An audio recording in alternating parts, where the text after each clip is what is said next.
Oi, turminha, tudo bem? Tudo bem? É nós aqui, ó, mais uma aula do nosso canal Gabarito História. Nós vamos falar agora sobre o Plano Marshall. Essa aula é a primeira aula do terceiro bimestre do terceiro ano do ensino médio, ok? Plano Marshall, só lembrando, pessoal, vamos fazer uma...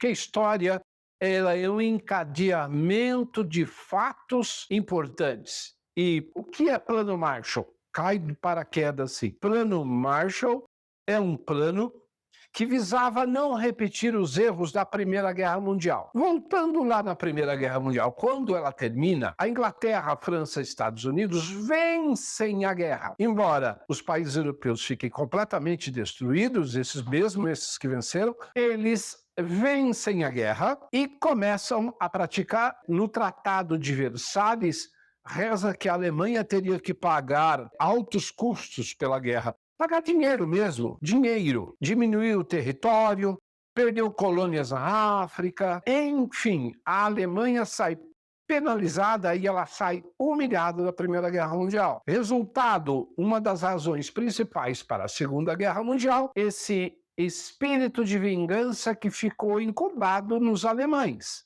na sociedade alemã. E vai surgir uma pessoa, Adolf Hitler, que canaliza todo esse ressentimento. Quando termina a Segunda Guerra Mundial, o mesmo lado venceu Inglaterra, França, Estados Unidos e principalmente a União Soviética. Esses países vão tentar recuperar a economia de alguns países. E isso é importante por duas razões, a gente vai ver agora. Daí, nesse contexto, é que surge o chamado Plano Marshall.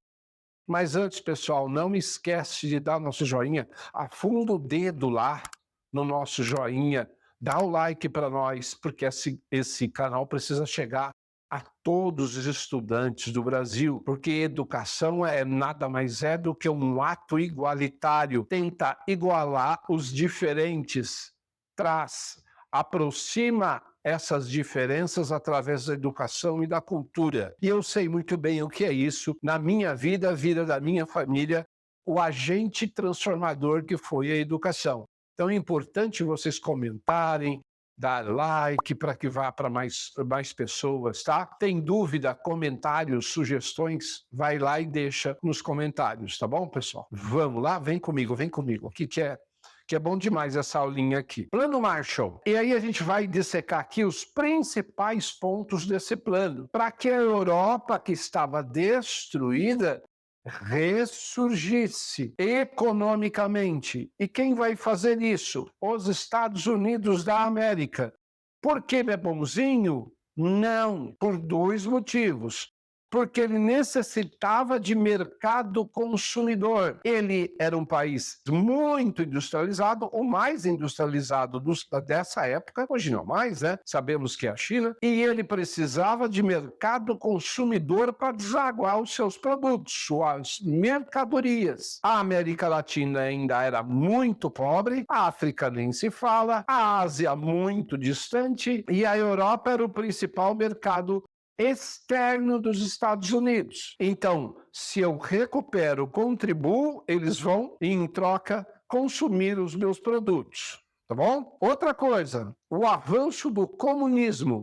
Sabemos que a primeira revolução comunista do mundo foi na Rússia, que passou a se chamar União Soviética. Esse país ele passa a sair da pobreza absoluta que era e se torna uma grande potência.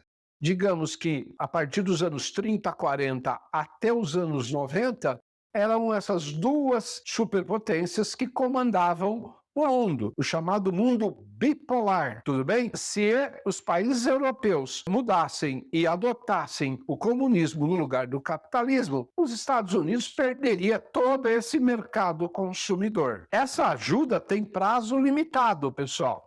Vai em 3 anos, 1848 até 1951. Em dinheiro da época, 13 bilhões de dólares. Hoje muito mais, né? Hoje seria por volta de 150 bilhões. Quem foi os países beneficiados? Aliados como Reino Unido e a França. Só que, como eu disse, eles aprenderam com a Primeira Guerra. Eles também, depois de ir lá fazer guerra, destruir a Alemanha, eles vão ajudar a reconstruir a Alemanha. Então, a Alemanha também vai ser beneficiada com o Plano Marshall, mas a Alemanha ocidental, porque logo depois do fim da guerra, a Alemanha vai ser dividida em dois: capitalistas e comunistas ou socialistas. Então, a Alemanha Oriental, a partir de Berlim para o Oriente, países como Polônia, Hungria, Bulgária, República Tcheca, Eslováquia, Iugoslávia, Estônia, Lituânia, uma infinidade de países vai pertencer ao raio de ação da União Soviética, que vai negar ajuda. Ou seja, ela não vai querer, a União Soviética e os seus aliados não vão querer essa ajuda. Então vai ficar basicamente na Europa Ocidental essa ajuda. Coloquei aqui também Itália, Bélgica, vários outros países como Holanda, Luxemburgo e Dinamarca e por aí vai. Ok? Finlândia, etc. Os países, como eu disse aqui, vão recusar a União Soviética e seus aliados.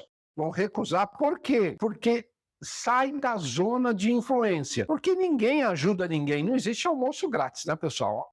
Ninguém ajuda ninguém assim, sem ter de volta alguma coisa. Então, até hoje, a Rússia e o Ocidente, a Europa Ocidental, existem questões a serem resolvidas. A guerra da Ucrânia e da Rússia é um negócio que vem desde a Segunda Guerra Mundial, tá bom? E a gente vai ver aqui. Então, a importância histórica é que a recuperação econômica da Europa vai se dar de fato. Já nos anos 60, 70, a Europa já vai estar recuperada. O Japão também vai ser ajudado com outro plano lá, porque a expansão do comunismo estava sendo dada na Ásia. A China fez sua revolução comunista, o Vietnã, Camboja, eles tinham medo que o Japão também. Então o Japão vai ser auxiliado nisso, depois de explodir 2 bombas atômicas na cabeça dos japoneses, tá bom? E em consequência disso, essa diferença de sistema capitalista e comunista, a Guerra Fria vai se estabelecer. Mas eu vou deixar aqui porque as próximas aulas eu vou tratar sobre a Guerra Fria. E os Estados Unidos decididamente se torna a grande potência do capitalismo. Só para vocês terem uma ideia, quando isso foi tratado, a Europa, por exemplo, deixou de ter um exército, deixou de renovar sua força bélica, armas modernas, etc., porque os Estados Unidos passou, digamos assim, a cuidar da violência, da guerra, etc., a proteger a Europa.